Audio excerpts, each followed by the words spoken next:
Ramdam na ramdam din sa probinsya ang pagkahumaling ng mga manonood sa tambalang Alden Richards at Yaya Dub o ang Aldab.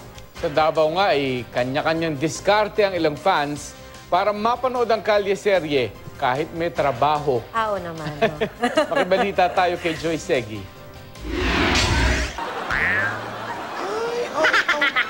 Ala!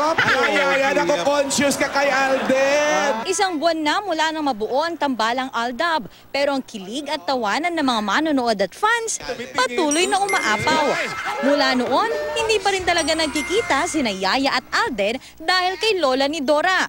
Pero lalong kinikilig ang fans dahil sa sagutan nila online. It was promised me that you won't give up. No matter what happens. Promise me now. Till the day my life is through, this I promise you.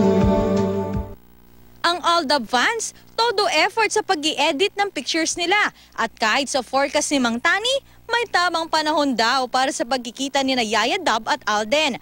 Aldab fans ang gumawa ng meme.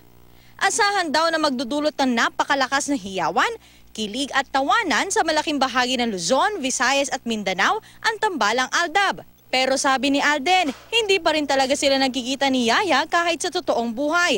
Pero ano naman kaya ang gagawin ni Alden sakaling hindi sinasadyang magkita sila ni Yaya Dub? Looking forward kami parehas dyan. And ako syempre, kung makita ko man siya the first time, hindi ko pa rin alam kung ano mangyayari. Very unexpected. Hanggang sa probinsya, ramdam ang Aldab fever. Sa Pangasinan, certified Aldab fanatics mapabata man o matanda. Iba yung chemistry ng dalawa na hindi mo naman aasahan na ganun pala sila magbo-bloom, ganun sila mag-ano. Nahuhook kami sa Aldab kasi marang hindi mo alam kung talaga magkakatuluyan si Alden tsaka si Yaya Dub, ganun. Tapos si Yaya Dub, parang new sa mga tao. Kumbaga, hindi pa siya sikat, pero sisikat siya kasi parang napaka-mysterious niya. Sa Davao City, isa sa mga hook sa kalye-serye ang aminadong certified fan na si Vicente Camacho. Isang shoe shiner at parking boy.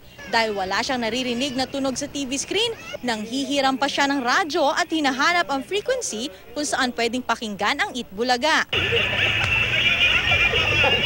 Minsan naman, nakikinood siya sa mga kasamahang may cellphone na may TV. Lingkod ako, maminaw lang ko ani. So, di isa ka mo trabaho? Di sa pasagdahan sa ako kung parking.